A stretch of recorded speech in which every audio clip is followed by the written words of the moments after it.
meu amigo médico, você que tem interesse na área de saúde, seja muito bem-vindo ao 51º episódio.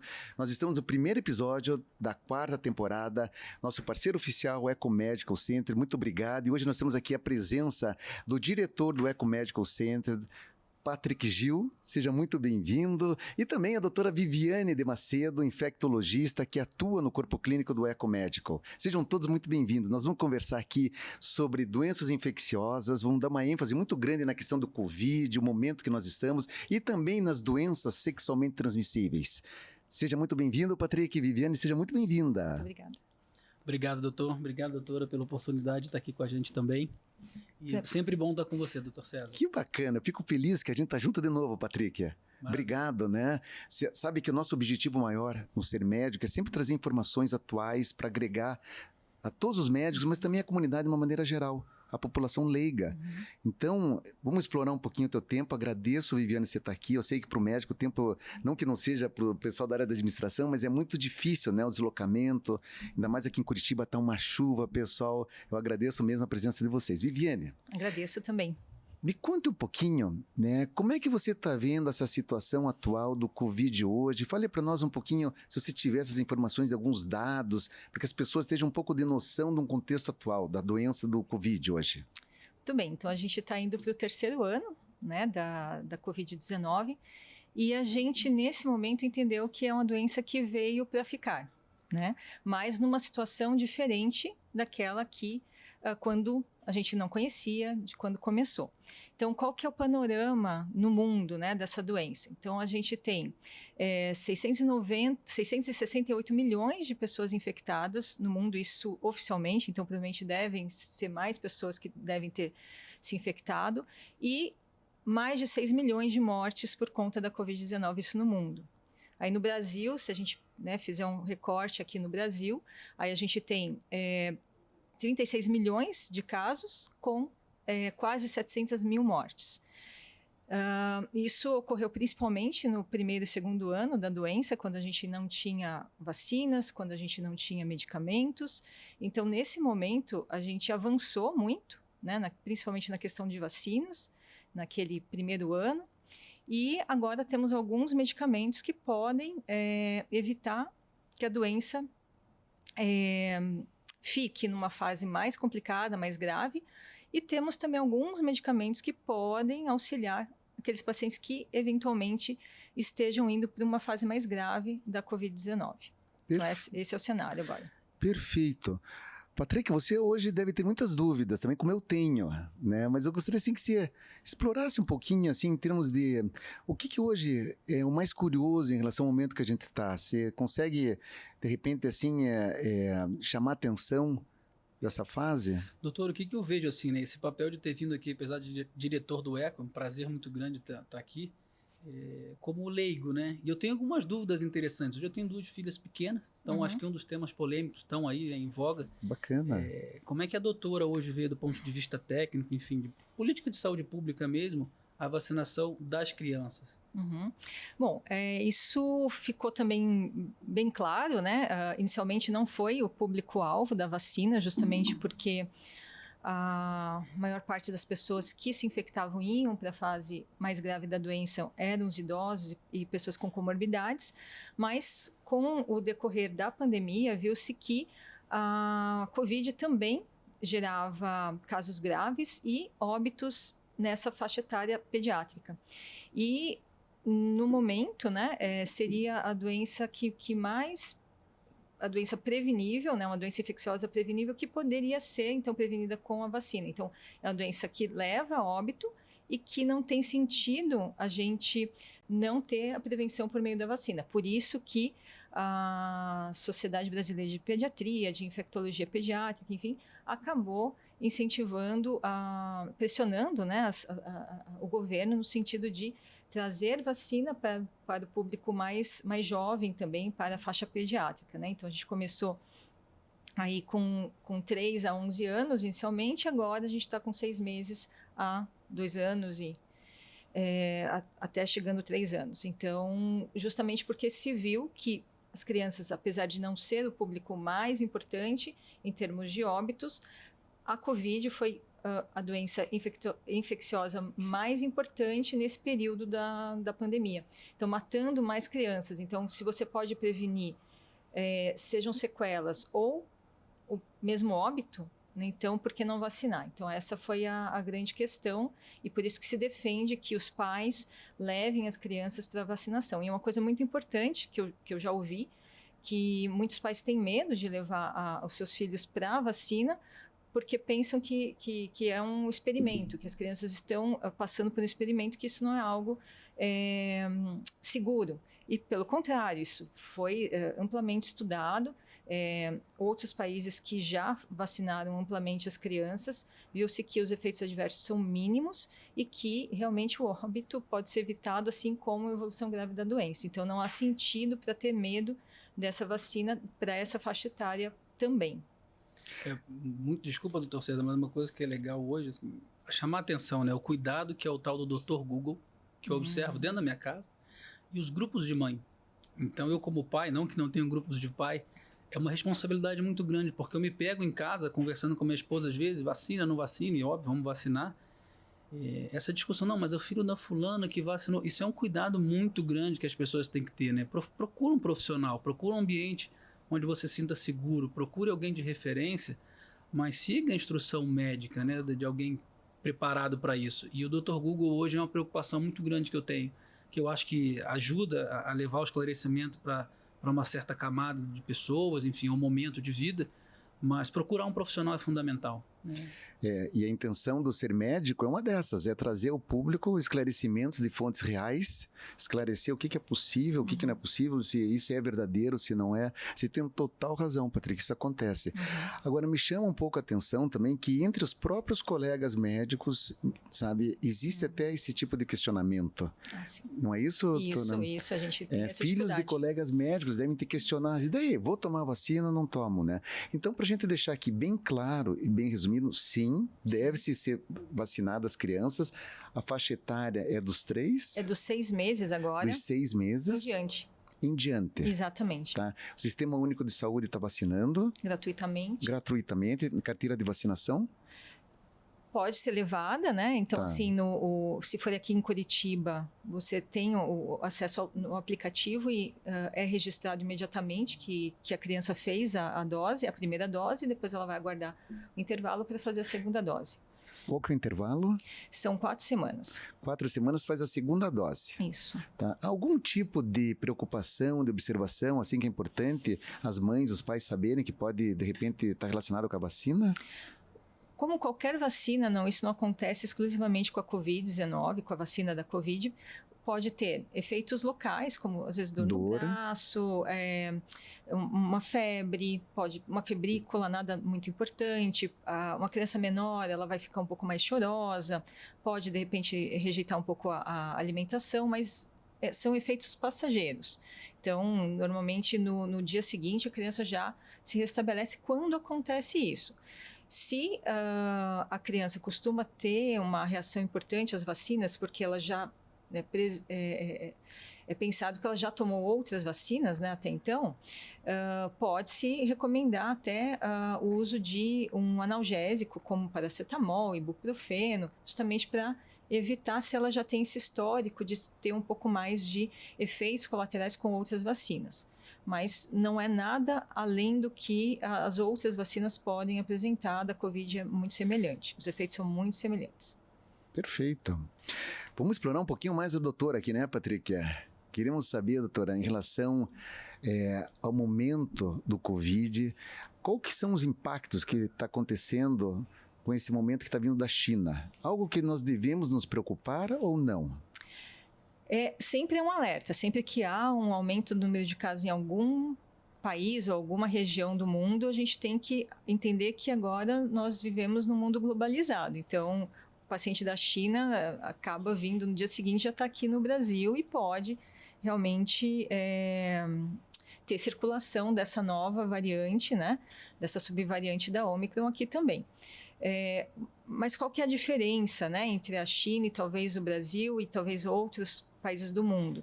A China, apesar de ter sido bem rígida em relação a tolerância zero para a Covid, a vacinação não foi tão efetiva quanto, por exemplo, no Brasil. Apesar da gente ter que ainda melhorar na nossa campanha de vacinação, a China, ela tem tolerância zero para a doença, mas não teve a mesma tolerância zero para os não vacinados. Então, isso pode ter sido um impacto importante no aumento do número de casos ali naquele país.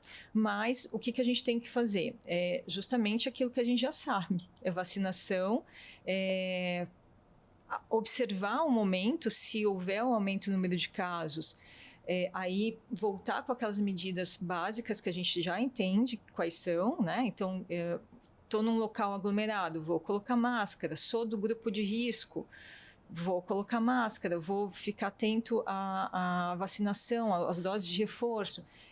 É o que a gente pode fazer. E se, por acaso, a pessoa ficar infectada, procurar atendimento médico rapidamente, principalmente se for do grupo de risco, para ver quais medidas podem ser feitas para evitar que a doença possa ter uma forma grave de evolução. Então, acho que é isso. Porque o que vai acontecer? A gente vai ter outras situações de outros países também tendo um aumento no número de casos, como aconteceu na Inglaterra, como aconteceu nos Estados Unidos. Então, a gente tem que ficar atento a isso, mas tem que fazer a nossa lição de casa. Porque se a gente não fizer, não adianta, né? Então, o que a gente tem percebido é que a vacinação tem realmente mudado a história dessa doença e tem feito com que a gente consiga retornar às atividades, sejam sociais, econômicas, educacionais. Então, acho que é isso que a gente tem que pensar. Eu acho que o medo é no sentido assim, bom, eu fiz a minha parte, me vacinei, sou do grupo de risco, vou pegar um transporte público, coloque a máscara. Vou participar, sei lá, de um aniversário, vai ter muita gente, ou de algum show. Se previna. Então, é essa situação que a gente tem que fazer, independente. Por quê? Porque a gente entendeu que a Covid vai ficar conosco. Então, a gente vai ter que saber conviver com essa doença. Patrick, no hospital, no ecomédico, vamos dizer assim, lá no centro médico, esses cuidados existem, né? Sim.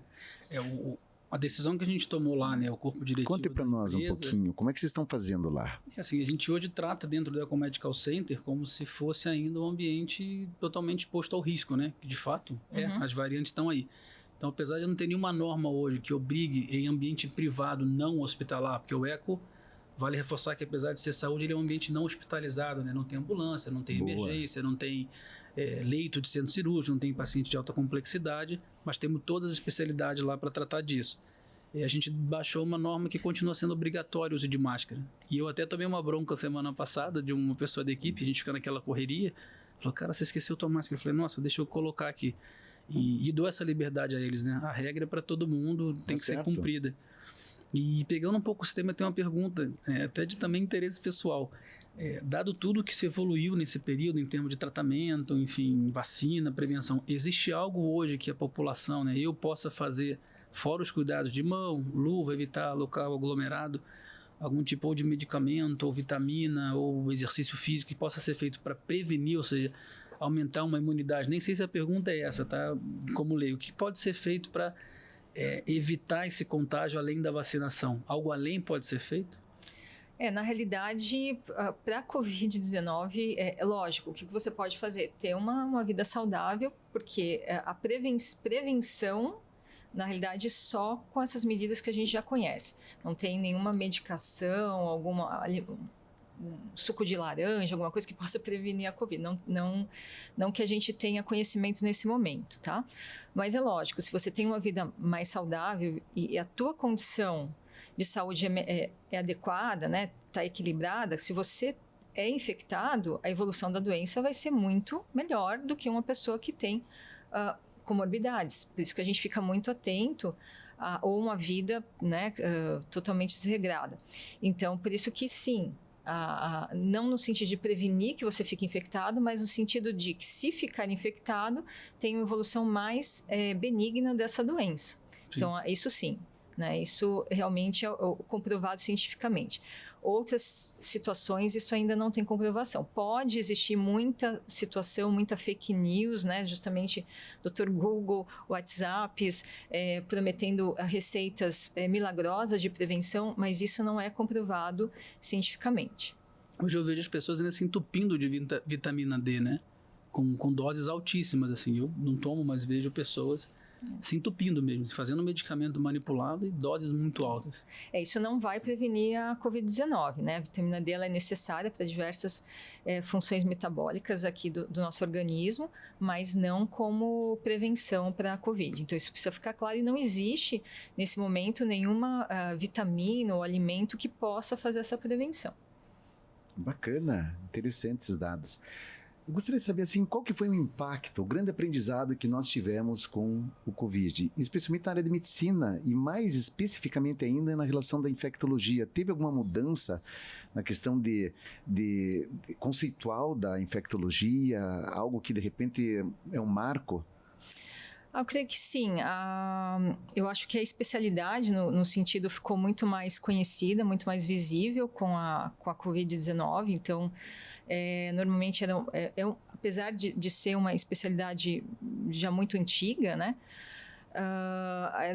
a infectologia, ela acaba sendo desconhecida para muitas pessoas. Todo mundo conhece o que o cardiologista faz, o que o neurologista faz, mas o infecto, o que trata, né? Então, a Covid-19 deu essa visibilidade para essa área. Em relação de lições, avaliar que a gente tem que ter respostas rápidas em relação a medidas de saúde pública, né? Porque quanto mais a gente adia, mais a situação acaba piorando. Foi o que acredito que aconteceu aqui no Brasil. Acho que a gente adiou medidas preventivas como a vacina. A gente adiou muito essa compra. A gente poderia, na minha opinião, ter evitado muitas mortes se a gente tivesse vacinado antes. E porque ficou evidente, assim que a gente começou a vacinar, em maio a gente já teve uma queda muito importante no número de casos, em julho a gente já estava respirando melhor. Então, eu acho que a gente aprendeu isso. A gente tem que, com o desconhecido, a gente não pode brincar, né? A gente tem que ter seriedade com as medidas de saúde pública para evitar justamente que as pessoas acabem se prejudicando e quantas pessoas tiveram as suas vidas impactadas com a Covid-19. Então, acho que é isso. Ter uma resposta pronta, né, de prontidão, principalmente com a doença que a gente não tinha nenhum conhecimento. Então, vamos unir forças, vamos tentar seguir a melhor fonte científica para poder agir da melhor maneira. Assim que o Brasil conseguiu fazer isso, andou no ritmo correto, houve mudança completa do cenário epidemiológico aqui no Brasil. Perfeito. Você comentou do uso de máscara, né? Uhum. Isso me lembrou, eu tive uma experiência agora recente do exterior, nós fomos para a Alemanha, eu vou contar uma história bem, bem interessante aqui. Lá está liberado o uso de máscara, sabe? 100%, com exceção do sistema público. Uhum. Qualquer trem que você entre, qualquer ônibus, é obrigatório o uso de máscara, senão eles pedem para você se retirar, mas nos hotéis não tem necessidade, nos shoppings, nada disso, né? Você acha que no Brasil, aqui, você colocou de uma forma assim muito opcional, mais voltada às pessoas se conscientizarem e usarem máscara. Você acha que isso é lei? Tem que ser virado lei ou não? Porque nós sabemos que nos hospitais sim, né? Uhum. Isso, como é que está o sistema público, por exemplo, nos ônibus aqui no Brasil? Até onde eu sei, isso não é lei, né? Você usa. Não, isso. Cada cidade, na realidade, acabou adotando as suas diretrizes. Então, não é algo nacional. Por exemplo, o que acontece em Curitiba não acontece, por exemplo, em Paranaguá, que não acontece em São Paulo. Então, cada cidade adotou as suas medidas preventivas contra a Covid. Por exemplo, em São Paulo, sistema público público de transporte, você tem que utilizar a máscara, porque, enfim, entendeu? Na minha opinião, deveria ser o mesmo ocorrido aqui em Curitiba, não opcional. Eles colocam como opcional. Ninguém vai sair do transporte público se estiver sem máscara aqui em Curitiba, mas tendo em vista que realmente a aglomeração nesse ambiente, na minha opinião, teria que ter o uso de máscara. Então, eu acho que é uma questão mesmo de conscientização. Eu acho que a gente sabe que essa medida é a mais importante para evitar a transmissão dessa doença, né?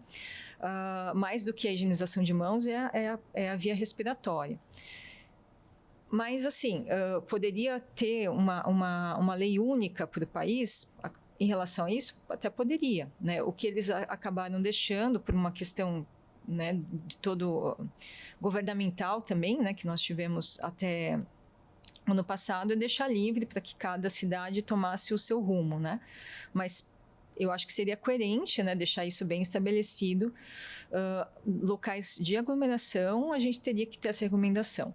A OMS, há pouco, também acabou tendo essa mesma conduta, né? Então, a OMS, que acaba ditando isso para todo o mundo, deixou mais livre também essa questão do uso de máscara. Então, você não precisa usar o tempo todo, como antes, como era a recomendação, mas ter justamente esse bom senso. Vai estar em local aglomerado, você utilize a máscara. Se você acredita que a população não vai ter esse bom senso, né, como, por exemplo, transporte público, então, talvez fosse interessante deixar isso mais rígido, né, até que a gente tivesse uma situação mais confortável em relação à doença, né? Apesar de a gente ter um número bem mais reduzido, o número de casos, de mortes, ainda estão ocorrendo, né? Então, por exemplo, a semana passada, no Brasil, em torno de 120 mil pessoas tiveram a Covid-19, então ainda infectados, né? Então, é bastante gente. Aqui em Curitiba, a gente tem mais ou menos 2 óbitos por dia, então a doença está entre nós, né? O que a gente está fazendo é convivendo, a gente está tocando a vida com a Covid junto. É isso que a gente está fazendo.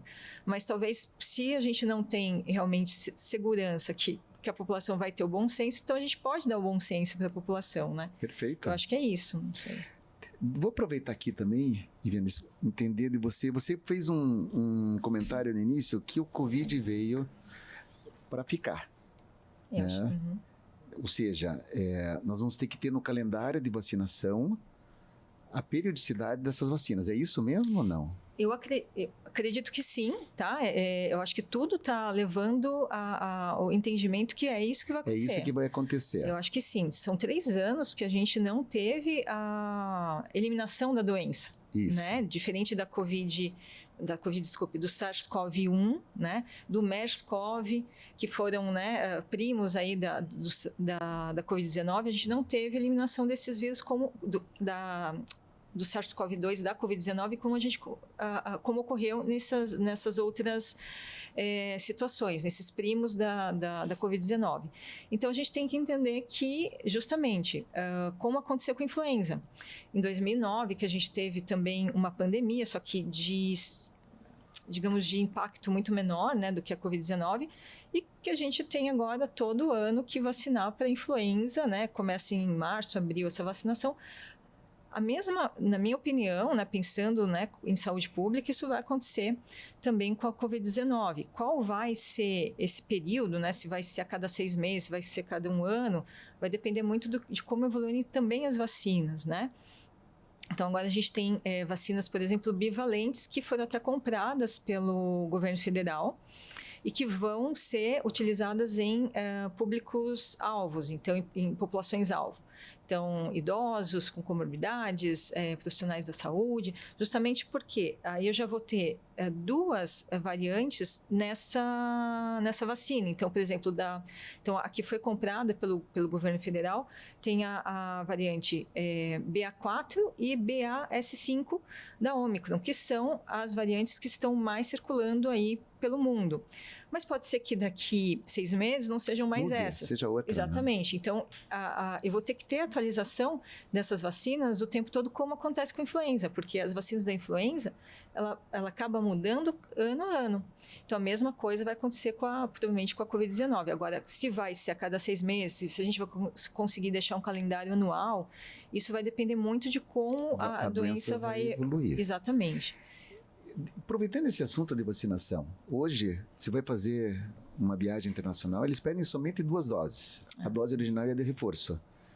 Você acha que isso tem contexto com o aspecto da evolução da doença e até dos próprios conceitos da infectologia? Porque isso foi no ano de 2020 e 2021, nós já estamos em 2023. Uhum. Ou seja, nós já tivemos aí um tempo muito grande, né? Talvez não deveria nós estarmos atualizando isso, pelo menos 3 doses ou 4 doses? Na minha opinião, sim. Faz sentido isso ou não? Faz, com certeza, porque principalmente para o público de maior risco. A gente sabe que a primeira e segunda dose foram efetivas naquele momento, né? Mas eu tenho uma redução muito importante no número de anticorpos, principalmente para as novas variantes, né? A Omicron mesmo, a vacina, assim, ela tem que ser...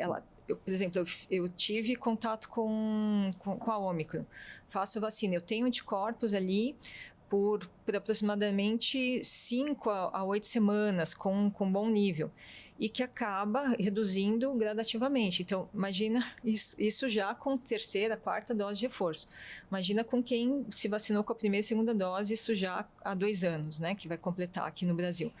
Então, de fato, precisaria sim dessa atualização e principalmente, bato nessa tecla, para os grupos de risco, né? Então, muitos idosos ainda estão apenas na segunda dose, sendo que têm direito, às vezes, até 3 doses de reforço, imunossuprimidos a 4 doses de reforço. Então, a gente não deve perder tempo com isso. As pessoas ainda desse público estão morrendo. Doutora, vamos só para deixar aqui para o nosso ouvinte leigo entender. Tá. Pessoas de risco, Isso. né? Você pode falar para nós quais são os grupos de risco, por favor? Então, idosos, né? Idosos. Acima de 60 anos, eu já considero, né, como público idoso. Tá. Comorbidades, então uma pressão alta, principalmente descontrolada, o diabético, a pessoa que tem uma alteração renal, como insuficiência renal crônica, seja dialítico ou não, né, que tem necessidade de diálise ou não, pacientes que tenham uso de quimioterapia ou que fazem uso de algum imunossupressor, seja para lúpus, artrite reumatoide, transplantados. E pode ser feito junto com a da influenza, é isso? Pode, não há problema nenhum. Então, você, né, que de repente possa estar no grupo de risco, vale a pena pensar em fazer os 2 tipos de imunização. Se for fazer da influenza, já faz para o Covid, não é isso? Pode ser feito no mesmo dia. No mesmo dia. Isso Bacana, mesmo. né? Muita informação, né? Muita bom. informação técnica, pessoal. Muito bom. Mas é um assunto muito importante. Por quê? Porque o Covid está aí, né? Como nós colocamos aqui. E existe, sim, muitas notícias, às vezes notícias até que são fake em relação a esse momento que nós estamos. E aqui nós temos aqui a presença de uma expert no assunto, que é a doutora Viviane, para nos explicar. Né, Viviane? Sim, eu acho que tem que ter atenção, né? Eu acho que, assim, é um desejo de todo mundo deixar a pandemia para trás, né? Falando, não, quero viver minha vida e fazer de conta que ela não existe. Mas, infelizmente, ela existe, tem matado, né, pessoas ainda, pessoas às vezes próximas. Há 2 semanas, uma colega nossa perdeu a mãe pela Covid-19.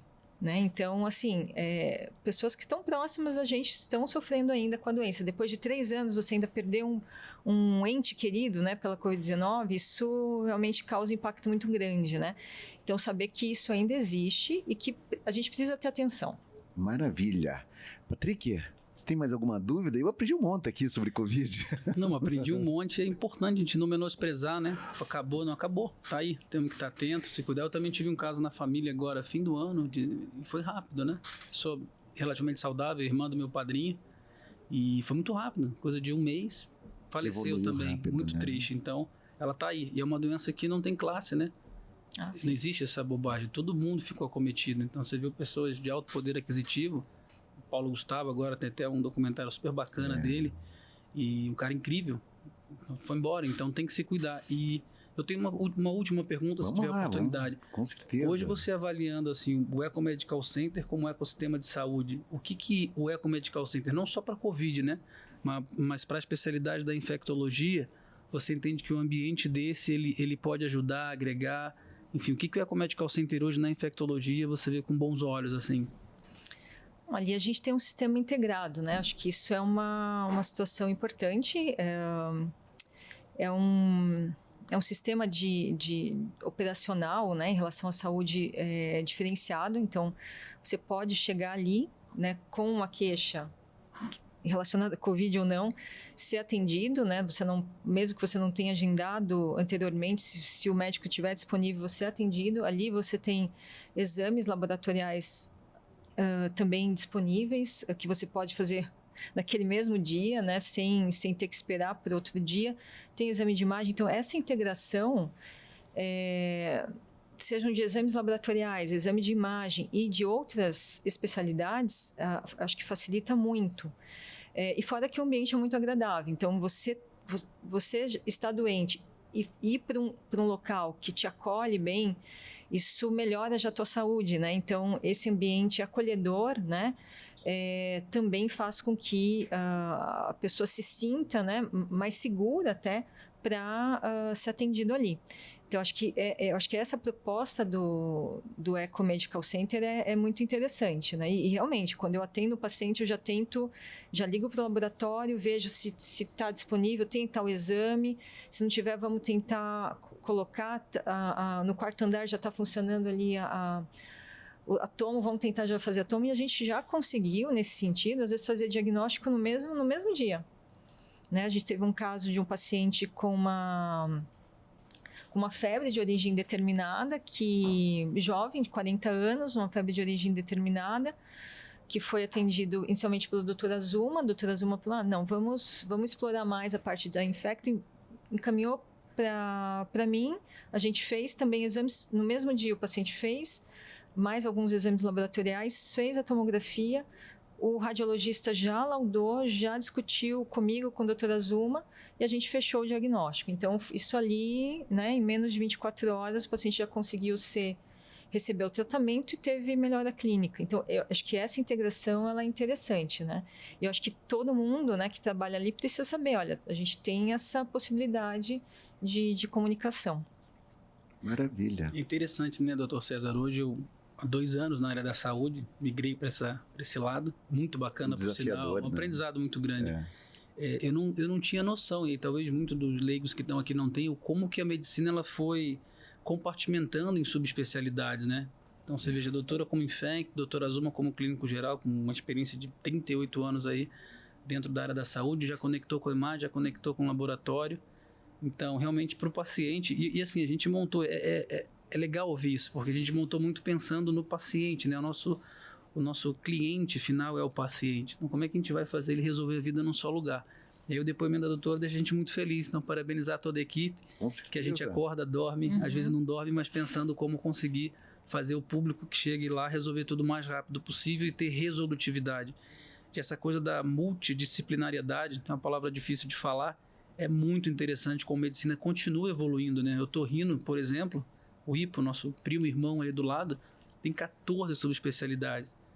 Hoje, dentro da clínica médica, dentro da ortopedia, a gente tem médicos separados, todos são ortopedistas, mas assim, um que cuida mais da mão, outro do cotovelo, o ombro, o joelho, o quadril, coluna. Então, isso eu vejo que o índice de resolutividade hoje, com essa atuação conjunta, para nós pacientes leigos, é uma coisa muito bacana. Dá um conforto muito grande de estar lá e saber, olha, se não é daqui, tem alguém ali do lado que vai conseguir resolver o que a gente está sentindo, está incomodado. Muito bacana. Parabéns a todos vocês, né, da diretoria, do Eco Medical, né, o corpo clínico. E aqui também tem algo interessante, Patrick. Veja, o centro é o paciente, né? Tudo que vocês fazem lá é visando o paciente, que é a grande razão de existir. Porém, o médico, ele é muito privilegiado em trabalhar num lugar assim, além de todas essas features, essas qualidades que tem lá. Eu vou dizer assim, nós como médicos, eu sei que a doutora é muito séria, ética no que faz, como a doutora Azuma precisou de uma ajuda, de repente um otorrino, um cardio precisa, você num próprio lugar resolve um problema que está criando uma angústia, um problema para o teu paciente, que é o one-stop shop, aí, que é você resolver num lugar só. Sim. O que é preciso. Então, o conceito é disruptivo na saúde, né? Muito bacana, parabéns. Obrigado. O ecomédico realmente veio para ficar e de uma forma muito impactante. Isso é bacana, né? Você tocou no outro ponto, doutor César, assim, doutor João Luiz fala muito isso desde o começo, lá atrás, era só tijolo, concreto subindo e falava, o centro de tudo é o paciente, mas prédio não faz saúde. Quem faz saúde é médico. Então, a gente se debruçou muito ao longo dos últimos 2 anos que eu estou lá, mas eles estão nesse projeto, eu costumo dizer, né, uma gravidez de 13 anos. O doutor João começou a idealizar há 13 anos, o Daniel entrou no processo há quase 8, 9 anos, depois veio a construtora que comprou o projeto, Douglas Borcati, já há 4, 5 anos, e eu agora no finalzinho há 2 anos.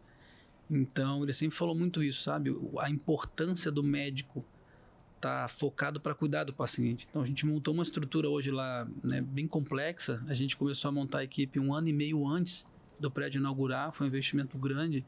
a parte do laboratório que hoje possibilita laudos rápidos, que é um conforto para o paciente e um conforto para o médico também fechar o diagnóstico. Foi um investimento alto para que a gente não dependesse de terceiro. Então a gente processa tudo lado a lado, por isso que tem essa agilidade. Quando o paciente é um pouco mais, tem alguma complexidade um pouco maior, a gente, né, tem essa capacidade de passar a mão no telefone, isso aqui é uma coisa que a gente não pode esperar, vamos passar na frente. Tudo isso foi pensado com 2 focos, o paciente ser bem atendido e o médico focar no paciente. Então a nossa visão é, se a gente cuidar de tudo aquilo, que é a parte burocrática, limpeza, manutenção, segurança, contabilidade, agenda, confirmação, tudo, o médico vai ter tempo de se dedicar ao paciente. O paciente satisfeito, com o problema dele resolvido, a prevenção dele bem conduzida. E o médico feliz, satisfeito. O paciente fidelizado e o médico fazendo o que ele gosta. O que eu falo, não me deem um bisturi que não vai dar certo. Mas hoje nosso papel lá é deixar vocês sentindo sempre confortáveis para cuidar do paciente, que o paciente bem cuidado, o eco é sucesso. Então, vamos aproveitar um pouquinho aqui, como eles falam, fazer um jabá aqui. Eu quero entender, qualquer médico ou grupos de saúde que tiverem interesse em entrar no Ecomédico, eles podem se dirigir ao Eco, procurar entender, conversar com vocês? Como é que funciona isso? Está aberto? Sim. É possível? É possível. Como é que o Eco funciona? Assim, a gente é extremamente seletivo no corpo clínico, mas dando sempre oportunidade para os jovens talentos também. Então, é uma coisa que a gente fomenta com as lideranças dos serviços hoje, vamos dizer assim, que é o linguajar que a saúde conversa. A gente sempre fomenta muito que dê espaço para que as lideranças produzam, né, novos talentos. Porque o Eco está inaugurado há 7 meses, é um bebê, né? Estamos acabando, daqui a pouco estamos correndo, mas por enquanto estamos azeitando a máquina, graças a Deus crescendo toda semana. Costumo dizer, né, outubro, novembro, dezembro e janeiro foram todos meses desafiadores. Ou meses de 3 semanas, por conta de Copa do Mundo, de eleição, de, né, uma nova onda de Covid que teve. Então foram meses desafiadores, a gente cresceu em todos, doutor. Todos os meses a gente está crescendo. Fruto dos médicos que compraram a ideia, investiram na ideia no começo e hoje estão trazendo o paciente para lá porque estão vendo que o paciente é bem atendido. Então tem essa oportunidade. O que a gente sempre tem uma preocupação muito grande, que é bom que os médicos saibam, é controle de oferta e demanda. Então o nosso papel lá como gestor da unidade é avaliar a agenda. Não adianta colocar médico demais para uma determinada especialidade ou subespecialidade que ainda não está madura, senão cria uma concorrência desleal com um colega que acreditou no projeto, passou por um processo seletivo, vamos dizer assim, e na hora que ele começa a ter um volume adequado de agenda, já vem um concorrente e joga a ocupação dele para baixo. Então, o cuidado que a gente teve de ter indicadores para todos os lados, olhando sempre a agenda, é para saber, será que tem espaço para que venha um novo médico dessa subespecialidade? Perfeito. E a oportunidade sempre é dada para quem está dentro primeiro. Então, a doutora hoje, por exemplo, atende 1, 2 ou 3 períodos. Doutora, a agenda está 85%, 90%. Esse é o nosso papel lá. Doutora, quer pegar mais um período? Estou com vocês. Doutora, tem algum talento que a gente possa desenvolver para o Eco? Vamos trazer. Então, a gente sempre está preocupado com oferta e demanda. Não adianta ofertar demais, que a gente cria um problema dentro de casa. E é uma arte fazer isso, né? Você tem que... Isso é a parte boa que eu gosto. É muito desafiador. É uma meritocracia, né? Que se te analisa, né? Olha, é bacana. E parabéns, o time também, é bacana, né? É o mercado. Não adianta encher demais de médico e aí você cria um problema. Você sabe que eu escutei assim, alguns comentários, teve uma feira agora internacional em Nova York sobre varejo. MRF. Isso. Você leu alguma coisa a respeito? Leio tudo, né? Eu vim do setor de shopping. Os últimos 8 anos eu só fiz isso. E existe aí uma trend, aí, um negócio que esse ano que diz assim, que agora o foco vai ser mais na eficácia do que eficiente do que na quantidade. Né? Esse ano vai ser isso. O dinheiro ficou caro de novo, não é isso? Eu costumo dizer assim, o varejo, quando você vem para o ponto de vista de gestão da saúde, aliás, eu perguntei para o Dr. João Luiz, né, quando ele me convidou, olha, eu conheci o João Luiz, eu estava na área de shopping, vim da área imobiliária. E ele falou, João, mas por que você está me convidando para vir para a saúde? Assim, eu não gosto nem de hospital. Aliás, ninguém gosta, né? Ele falou, Patrick, eu quero tratar o meu paciente como o varejo trata um cliente. É isso que eu quero. Então, se você conseguir trazer essa experiência, somada à experiência dessa gestão de mix, que é oferta e demanda, para não ficar muito grande nem muito pequeno e crescer adequado, já valeu o nosso projeto. Então, a gente veio durante 2 anos fazendo isso. E no varejo fala muito isso, né?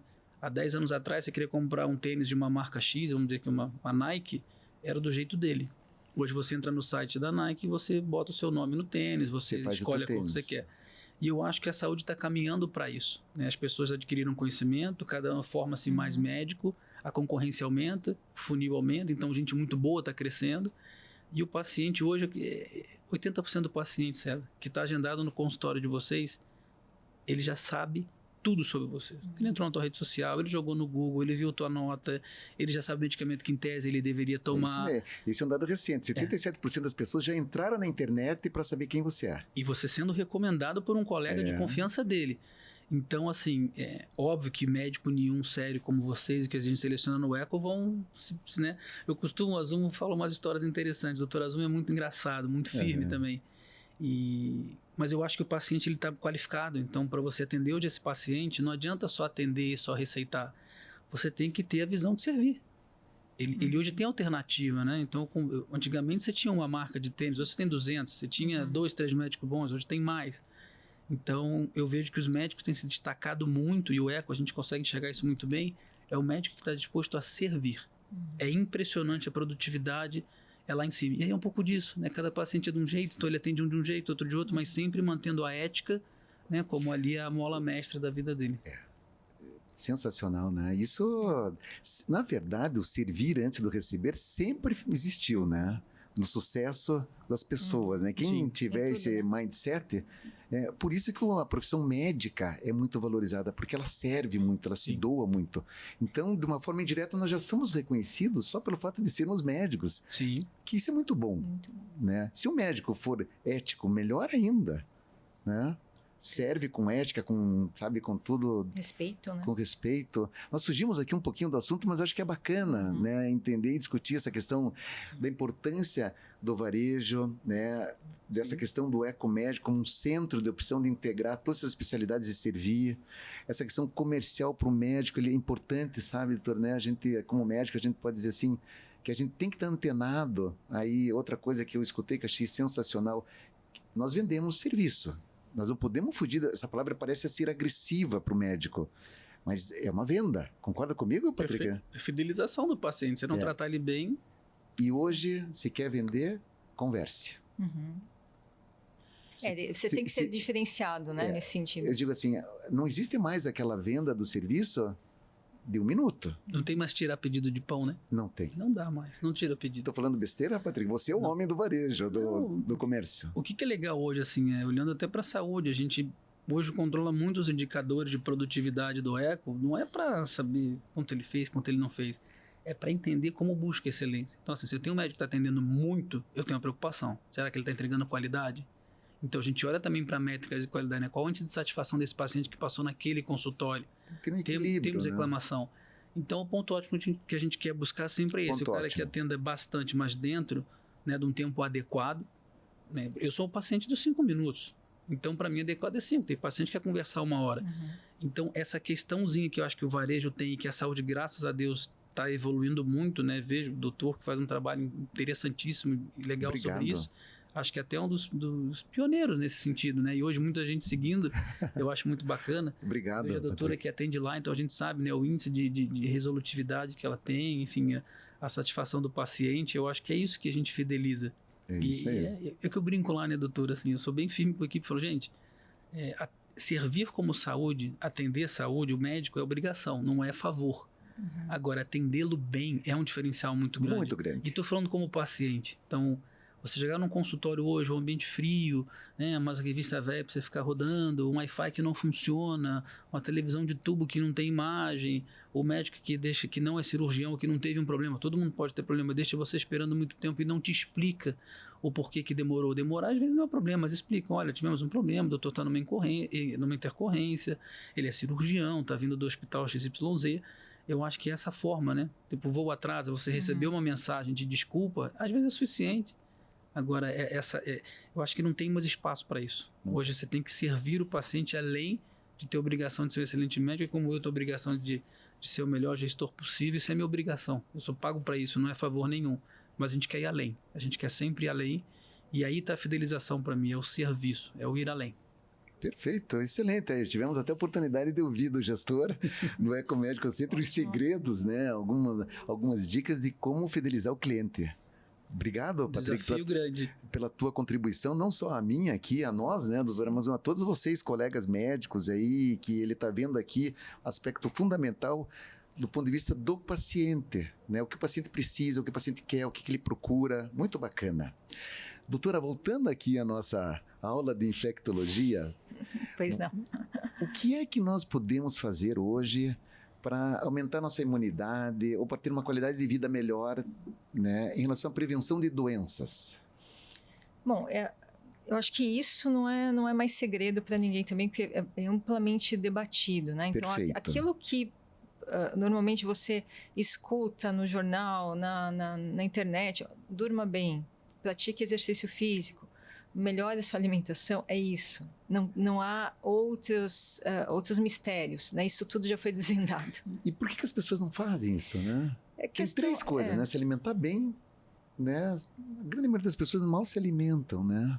Exatamente. Às vezes, muito fast food, né? Fast food, comidas rápidas, sabe? Tempo é muito... Exato. Talvez a dinâmica, né? Principalmente os grandes centros, às vezes pressionam as pessoas a isso, né? A comer rápido, porque eu tenho que aumentar minha produtividade, porque eu tenho que estudar, sair do meu trabalho, então não dá para comer a fruta, porque a fruta estraga se eu levo na minha bolsa, então é melhor dar uma bolacha, e assim por diante. Então, aí eu vou dormir menos, porque eu tenho que dar um tal resultado. Tempo de sono.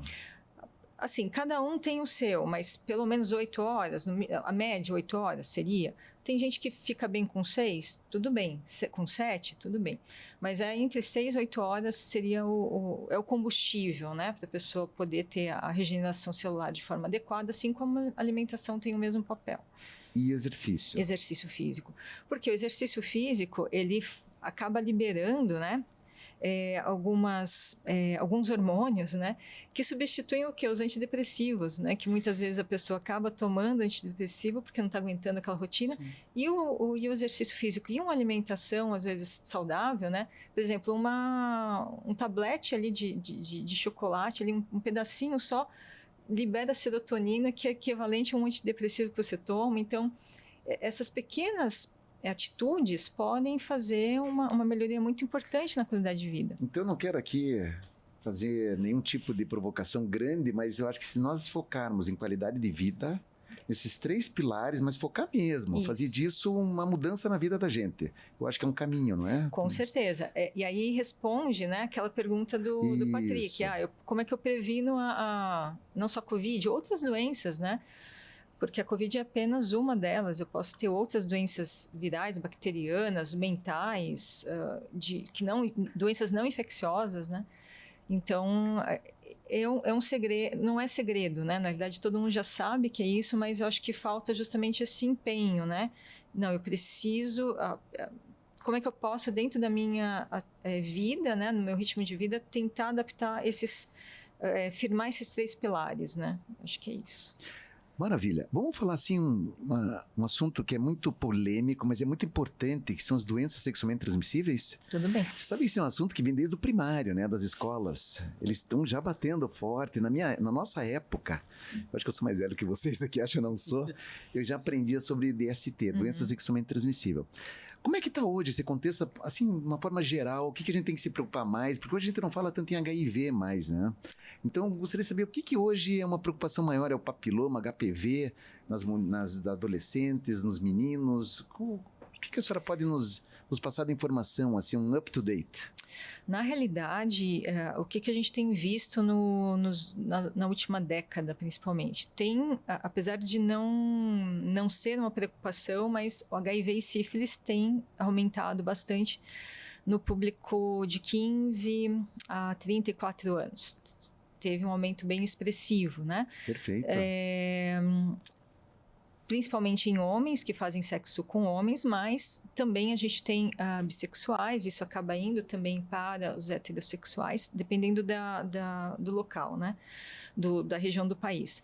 Então, eu acho que, na realidade, a gente tem que se preocupar com as doenças antigas, né? Então, o HIV, o que acontece? O HIV, para o público dos últimos 20 anos, as pessoas não têm visto... ou pessoas com HIV morrerem de AIDS, né? Então, acho que na década de 80 isso aconteceu, então as pessoas se assustaram, né? A prevenção por meio do preservativo e outras medidas acabaram acontecendo, dando uma freada no número de casos, principalmente do público jovem, mas como nesses 20 anos essa situação é pouco vista, né, mais vista em serviços especializados, ainda a gente vê casos de AIDS, mas na população em geral, enfim, a pessoa tem HIV e vai com a medicação que é altamente eficiente, né, o tratamento antirretroviral é altamente eficiente, a pessoa vive como qualquer outra pessoa e vai morrer de qualquer outra doença como qualquer outra pessoa que não tem HIV. Então, as pessoas não sabem e lidam muito bem com isso. Então, HIV é uma preocupação, sim. Sífilis é uma preocupação. Sífilis deu uma estourada muito importante, mas não é uma situação apenas do Brasil, é uma situação mundial. Essa realidade do HIV e da sífilis, a situação é globalizada. Então, o aumento no número de casos é geral, não apenas no Brasil, como no mundo. Justamente, então, esse público jovem precisa entender que... por quê? O que acontece? Uma doença sexualmente transmissível, ela normalmente pode vir casada com outra. Então, você pode, por exemplo, ter a sífilis junto com o herpes, junto com o HIV, junto com... por exemplo, gonorreia, clamídia e vai. Então, hepatite B, que é uma outra doença sexualmente transmissível, né, que tem prevenção. Então, o que a gente tem que, eu acho que, alertar? Que as doenças existem, né, a gente tem que, por meio das mídias sociais, né, que é o que mais o público jovem tem utilizado, passar isso de uma forma com um linguajar, com um formato mais adequado para essa população, para que haja prevenção, né? Porque porque são doenças preveníveis. Por exemplo, hepatite B, você tem a prevenção com a vacina. Então, logo, recém-nascido já toma a primeira dose, depois a segunda, depois a terceira e pode ficar realmente prevenido. HPV, aqui no Brasil, a gente também tem a prevenção contra... o HPV tem muitos tipos, né? Mas contra o câncer, tanto de pênis quanto o câncer de colo uterino, a vacina está disponível aqui no Brasil. E aí para o público antes teoricamente, da vida sexual, aí a partir dos 9 anos, você já tem a vacina para as meninas e para os meninos também. Então, a gente tem, para sífilis, a gente não tem prevenção através de vacina, mas a gente tem tratamento. Então, se por acaso teve uma exposição de risco, procure atendimento médico, né, para que a doença não avance na própria pessoa e não espalhe para outras, né? HIV é a mesma coisa, a gente não tem como prevenir em termos de vacina, mas a gente tem também outras formas de prevenção, né, seja com preservativo, seja com outras situações. Por exemplo, se você tem um parceiro que tem HIV, ele ficando indetectável, isso ajuda a espalhar também menos a doença. Por isso que, hoje em dia, qualquer pessoa que tem o diagnóstico do HIV, ele é convidado a tratar, né? Não porque a doença vai evoluir ali em 5, 10 anos, mas justamente para que tenha menor circulação do vírus entre as pessoas. Então, se tem menor circulação, por mais que eu tenha tido, de repente, uma relação sexual desprotegida, se aquela pessoa for HIV, mas com a carga viral indetectável, a chance de transmissão é muito baixa. Então, tudo isso foi pensado, né? Então, eu acho que é isso. Então, lembrar que as doenças, elas não mudaram, são as mesmas de anos atrás e que elas estão ali em circulação. Então, a gente ainda vê clamídia, herpes, sífilis e todas essas outras bem conhecidas de 30, 50 anos. Então aqui, pessoal, um alerta, né? As doenças estão aí, sim, as doenças sexualmente transmissíveis, como a doutora falou. Inclusive, nesses últimos anos, houve um aumento, né, dessas doenças. Expressivo. E a principal maneira de você prevenir é através de vacinação, de preservativo e de conscientização. E, na dúvida, procurar um profissional. Não é isso? Perfeito. E não sei se o Patrick quer explorar mais, quer fazer alguma pergunta em relação a isso? Eu tenho uma coisa que me assusta, assim, falando... Pessoas esclarecidas, né? Que eu já ouvi falar... Não, eu tive um evento, enfim, que não me protegi, mas eu não vou fazer exame, porque eu só vou adoecer se eu descobrir que eu tenho ou não tenho. Então, assim, o nível de ignorância, de irresponsabilidade, ele é grande em vários setores da sociedade, sabe? Então, eu já ouvi coisas horrorosas como essa. Vai da pessoa se preocupar, identificar, né, para eventualmente tratar, aconteceu, enfim. e não espalhar. Perfeito. Eu já ouvi coisas assim de pessoas no churrasco. Não, eu tive um evento assim, solteiro e tal, mas, cara, eu não vou fazer porque se eu descobrir que eu tenho, que eu vou ficar doente. Enquanto eu não souber, eu não tenho. Então, coisas que são assustadoras, e eu acho que tem que ter muito cuidado com isso, né? Hoje eu tenho 2 filhas, uma de 2 anos e 6 meses, que é a Maia, e uma de 11 meses, que é a Helena. E eu já estou atento aqui, minha pergunta é, essas vacinas de HPV, enfim, elas têm na rede pública, rede privada, porque uma coisa que eu percebo também, doutor, isso não tem volta, né? Cada vez mais cedo a sexualidade vem aflorando, até do ponto de vista hormonal, crianças de 9 anos de idade menstruando, começando a desenvolver os seios, enfim. Tem um monte de teoria, se é o hormônio que está no alimento, eu não sei. Fato é que isso tem acontecido cada vez mais, e aí você vê chegar perto, né? Hoje amigos com filho, amigas com filhos, a gente vai vendo isso. Eu tenho a vacina. Onde encontra isso? Está disponível no sistema público. Então, assim, o Brasil tem o melhor calendário vacinal do mundo, né, gratuito. Que maravilha! Então, é só realmente levar o seu filho, atualizar o calendário vacinal, que vai estar protegido contra essas principais doenças. Maravilha. Bacana. E muita orientação, muita conversa, né? Ah, sim. Como é bom. Isso bem. Tem que conversar e ficar perto, né? E isso entra um pouco a questão da imunidade, né? Porque o estresse hoje em dia dos pais é tão grande, Eu sei. essa correria, e você delega a educação do filho, né? E é difícil, eu não estou dizendo aqui, é muito difícil. Eu tenho dificuldade em casa, nós temos, a gente conversa muito, como conduzir, né? Colocar 2 crianças no mundo é responsabilidade muito grande, mas nesse mundo cada vez mais doido aí. Mas graças a Deus tem muita gente boa no meio do caminho. Então hoje eu tenho uma preocupação muito grande, 2 que eu tenho muito grande. É essa questão, né, sexual, de doença, enfim, de acabar se relacionando ou juntando com uma pessoa de uma índole ruim. Então acho que é só muita conversa, né, passar os valores, ética, entender que é uma geração um pouco mais flexível, não tem jeito, eles são assim. E droga também, uma preocupação muito grande, né? Cada vez mais você vê a exposição à droga, a influência dos colegas, essas redes sociais. Eu sou favorável à liberdade total, mas acho que os pais têm que ter esse compromisso de ter o controle. Então hoje a preocupação que eu tenho muito grande é essa. Eu já hoje 2 anos eu falo, meu Deus, como é que eu vou cuidar disso lá na frente? Então vou atualizar o calendário, bom saber que está na rede pública. E Curitiba, então, é uma referência, né? Que é o primeiro mundo do Brasil, que eu brinco. Aqui tem tudo, funciona muito bem. Bacana, aprendendo. Aprendendo, sempre aprendendo. Estamos terminando, então, nosso bate-papo aqui no Ser Médico. Gostaria de uma consideração final, falar algumas palavras, doutora Viviane?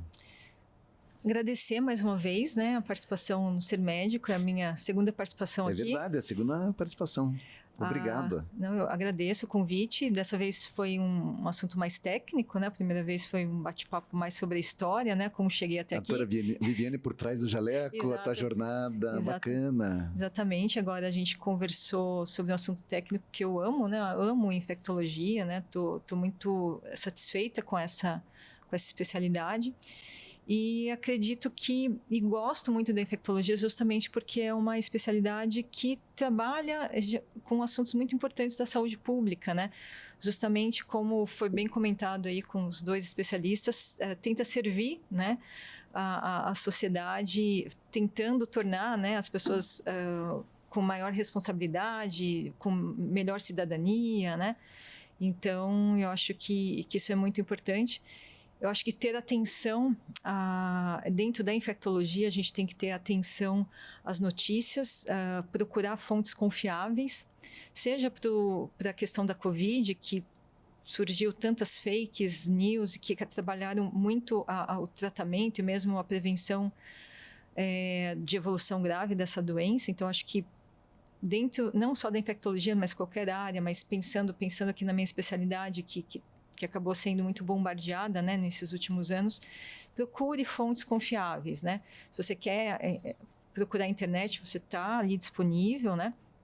Mas procure fontes que possam realmente te instruir e não te confundir. Então, acho que isso é muito importante. Procure, né, como foi comentado, pessoas também que possam ter que possam te dar uma orientação adequada dentro da área que você tem dúvida, na área de saúde ou outras questões.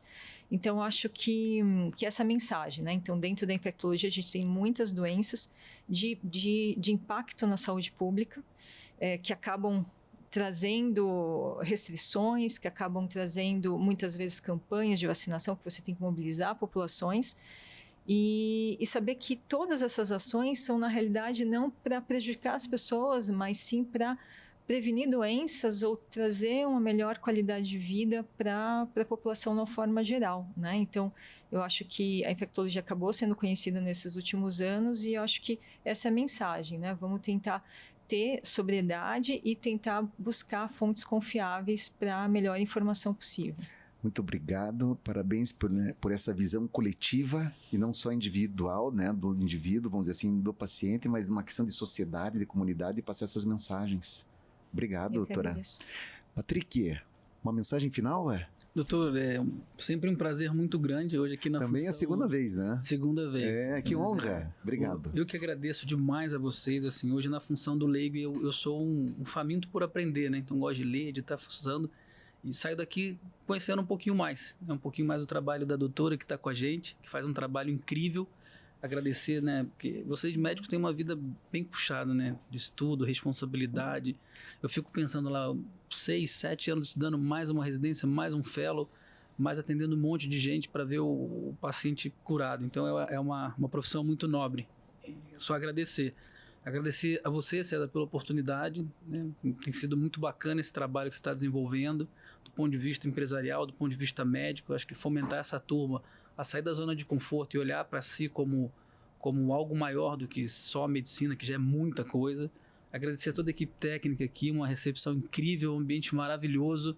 A comida agora eu vou dar uma beliscada, a gente fica meio tímido de falar com a comida, né, com a boca cheia, mas tá bonito isso aqui. Marcela, incrível, o time do Eco que mal dorme, acorda pensando em como melhorar todo dia. João Luiz, Daniel, Douglas, pela oportunidade. E é o Eco, né? Eu digo que hoje o Eco ele virou um ser. E a gente está observando um outro dado importante aqui, falando de estatística e de infectologia. 80% do público, da população, do paciente que hoje está numa emergência, ele não é emergencial. Ele é um paciente que ele poderia estar sendo tratado de forma preventiva ou no ambiente ambulatorial. E eu entendo, como paciente eu entendo, porque é muito difícil hoje você conseguir agendar uma consulta, encaixar uma consulta, jogar um subespecialista, voltar, fechar um diagnóstico, é muito complexo. E a gente acabou criando um ecossistema que hoje a gente fala muito sobre ele, mas eu tive a oportunidade nos últimos 7 meses de fazer uso 2 vezes. E realmente é muito agradável você chegar num ambiente onde você tem tudo num só lugar, exame num só lugar, corpo clínico atuando de forma integrada. Eu tive um caso ortopédico, resolutividade rápido, né? Um aplicativo onde você tem a receita digital. Então é muito bacana fazer uso disso e ainda dentro do meu plano de saúde. Então eu não tive nenhum custo extra por conta disso. O serviço de concierge me atendeu super bem, porque eu faço o teste, tá, César? Eu ligo para a central, falo que eu sou paciente, enfim, para testar os canais. Então, é muito bacana isso tudo. A gente aceita hoje lá os principais planos de saúde. Então, seja o médico que tem interesse em nos dar a oportunidade de estar com a gente, procura. A gente está sempre aberto a ouvir, bacana, aumentando o corpo clínico, né? Avaliando aí o time que vai estar com a gente. E você, paciente, vai lá conhecer. Acho que vale um passeio, toma um café, né? Se cuida, se previna. 80% que está na emergência não é emergência. Com certeza. E, além disso, o Eco é uma família, né? Você vai se sentir como parte dessa família, né? Você médico vai sentir e você paciente vai ser acolhido e vai ser muito bem atendido. Patrick, em nome, então, do Ser Médico, eu quero agradecer a tua presença, agradecer também o apoio que vocês nos dão, a participação do Eco Médico. Vocês têm feito um trabalho também muito bacana, eu ter acompanhado aí nos bastidores. Parabéns. Obrigado. Tá? A todos vocês. Damos por encerrado aqui, então, o nosso 51º do Ser Médico, o primeiro episódio da 4ª temporada. E bora lá, pessoal, venha nos acompanhar. E se você não assistiu ainda o episódio anterior, os outros episódios, eu convido você a assistir. Vale a pena. Estamos aqui para aprender com vocês também, ok? E nos dê um feedback aqui, para nós é importante. Até lá, até mais, pessoal. Até lá.